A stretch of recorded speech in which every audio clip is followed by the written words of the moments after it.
आप सभी को मेरा नमस्कार हो। आज मैं आपको घड़ी पल के बारे में बताऊंगा, जिसमें दिनमान निकालते हैं, नक्षत्र का टाइम निकालते हैं और होरा का टाइम निकालते हैं। जिसको दिनमान निकालना नहीं आता वो उसका ज्ञान अधूरा है। ये पंचांग के लिए बहुत ज़रूरी होता है, क्योंकि जब दिनमान या रातिमान हम निकाल लेंगे तो जो होरा का मान होता है 1 घंटे का, तो उसको हम 1 घंटे का निकाल के 1 घंटे का पूरा नहीं होता है, वह दिन के हिसाब से होता है। दिनमान अगर 10 घंटे का हुआ तो 10 घंटे में हम 8 का भाग देंगे, जितने मिनट आएंगे वही 1 होरा का मान होगा। अगर दिन का मान 12 घंटे होगा तो 1 होरा का मान 1 घंटा होगा। यानी दिन के मान के हिसाब से ही होरा का समय ज्ञात होता है। वैसे औसत 1 घंटे का होता है, लेकिन दिनमान छोटा बड़ा होने से उसमें अंतर आ जाता है। अब मैं आपको दिल्ली के डिग्री के हिसाब से आपको बता रहा हूँ। 28 अक्टूबर 2024 का है। उसमें दिनमान दिया हुआ है 27 घड़ी और 30 पल। ये है घड़ी और ये है पल। ये तो मैंने आपको बता ही रखा था कि एक घड़ी में 24 मिनट होते हैं और एक पल में 24 सेकंड होते हैं। और पंचांग में लिखा हुआ है, इसका सीधा सरल तरीका है। अगर हमने दिनमान निकालना है तो उस दिन का सूर्य अस्त से सूर्य उदय को घटा देंगे। 28 नवंबर को सूर्य अस्त हो रहा है 17:35 और सूर्य उदय हो रहा है 6:35। 17:35 से हमने 6:35 घटाए तो आया 11 घंटे। 11 तो ये हो गया हमारा दिनमान।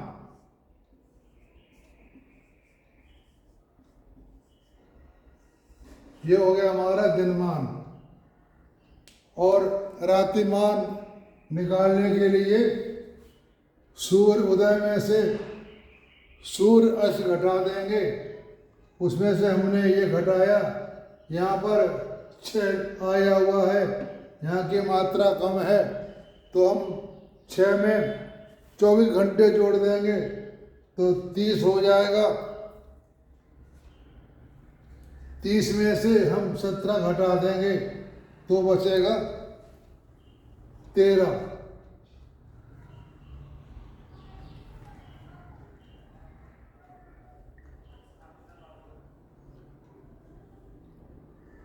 तीस में से घटा देंगे 17 तो बचेगा 13।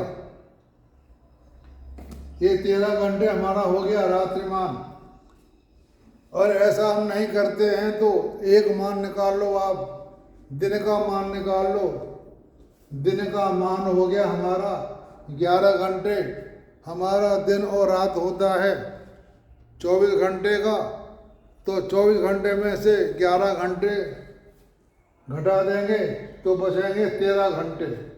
ऐसे भी निकाल सकते हैं। मतलब हम आप एक ही मान निकाल लो, रातिमान निकाल लो या दिनमान निकाल लो, उसमें से घटा दो तो दिनमान रातिमान निकल आएगा। क्योंकि कई पंचांग में घड़ी पर लिखे होते हैं, घंटा मिनट नहीं लिखे होते। उसके लिए ये आसान तरीका है कि हम घड़ी पल को घंटा मिनट कैसे बनाते हैं। तो मैंने यहाँ दिया है 27 घड़ी 30 पल हैं, तो हमने 27 में गुणा कर दिया 24 का तो 648 आए। अब 648 है हमारे हैं मिनट। अब इनके हमने घंटे बनाने हैं, तो इसके लिए हम 648 में 60 का भाग दे देंगे, तो 10 बार गया, तो ये आ गए 10 घंटे। और 10 में 60 का गुणा किया तो 600 आ गए। 648 में से 600 घटा दिए तो 48 मिनट आ गए। 10 घंटा 48 मिनट हो गया। अब बचे हमारे पास पल, 30 पल हैं, तो 24 सेकंड की एक पल होती है। ये देखा, एक पल 24 सेकंड की, तो 30 में हमने गुणा किया 24 का, 720 आए। अब 720 सेकंड को हमने घंटे बनाना है, तो घंटे बनाने के लिए हम 60 का भाग दे देंगे, तो जब 60 का भाग दे देंगे तो 12 मिनट आए। 60 में 12 का गुणा किया 720, यहाँ 0 बच गया। अब ये हमारा यहाँ पर आया है 10 घंटा 48 मिनट। अब ये हमारे जो पल थे 30 पल के 12 मिनट बने। 48 12 जोड़ दिए तो 60 मिनट हो गई। 60 मिनट का हो गया 1 घंटा, और 10 घंटा ये, यानी 11 घंटे का दिनमान हो गया। ऐसे घड़ी पर से हमने दिनमान निकाल लिया 11 घंटे। यहाँ भी 11 घंटे आ रहा घड़ी पर, और हमारा सूर्योदय में से सूर्य अस्त में से हमने सूर्योदय घटा दिया, यहाँ भी 11 घंटे आ रहे हैं। ऐसे हम निकालते हैं दिनमान और रात्रिमान। दिनमान रात्रि जब निकालते हैं, इसके बाद हम तिथि और नक्षत्र में जाते हैं कि तिथि कितने घड़ी पल की है, नक्षत्र कितने घड़ी पल का है, ये निकालते हैं। और मैं आपको एक बात बता देता हूँ कि कोई भी हमारा संवत जो होता है वो चैत्र के शुक्ल पक्ष से आरंभ होता है। तो कहते हैं ना, राजा कौन है और मंत्री कौन है। इसके लिए सीधा तरीका है कि हम पंचांग उठाओ, पंचांग कोई भी उठा लो, क्योंकि नक्षत्रों का मान तो एक बराबर ही होता है। पृथ्वी से आकाश में जो तारे होते हैं उनमें गणना में कोई फर्क नहीं होता। फर्क सूर्योदय और सूर्य अस्त में पड़ता है। तो हमारा जिस दिन चैत्र का महीना शुक्ल पक्ष का आता है, जिस दिन होता है उसे कहते हैं राजा। कोई भी चैत्र का महीना प्रतिपदा आए, जिस दिन आए उसको कहते हैं राजा। और उसके बाद मंत्री कौन होता है वह मैं आपको बता रहा हूँ कि जिस दिन सूर्य अपनी राशि बदलता है, जो दिन होता है उसे कहते हैं मंत्री। ये मेरे सामने दिवाकर पंचांग है, इसमें मंगलवार की प्रतिपदा है, और इसमें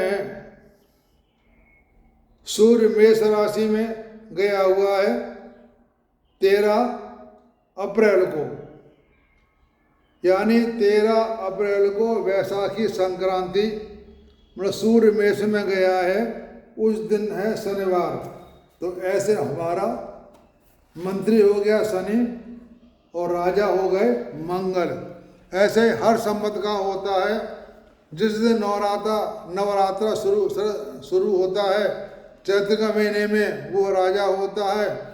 और जिस दिन सूर्य की संक्रांति पड़ती है उसे मंत्री कहते हैं। इसमें कोई खास बात नहीं है, सिर्फ जानकारी होना चाहिए कि सूर्य मेष राशि में किस दिन आ रहा है वह मंत्री, और जो नवरात्र आ रहा है जिस दिन वो हो गया राजा। तो आपको मैंने दिनमान निकालना सिखा दिया। अब आपको नक्षत्र मान और तिथि का मान निकालेंगे कि कौन सा नक्षत्र कितने घड़ी का है और कौन सा तिथि कितनी घड़ी पल की है, वो मैं आपको आगे बताऊंगा। तब तक के लिए आप सबको मेरा नमस्कार। मेरी आप वीडियो लगातार सुनते रहेंगे।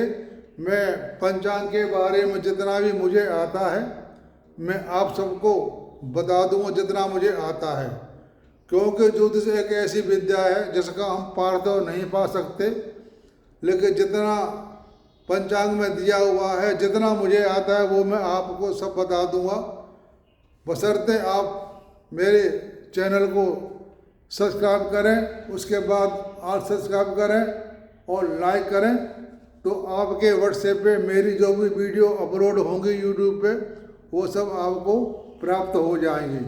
धन्यवाद।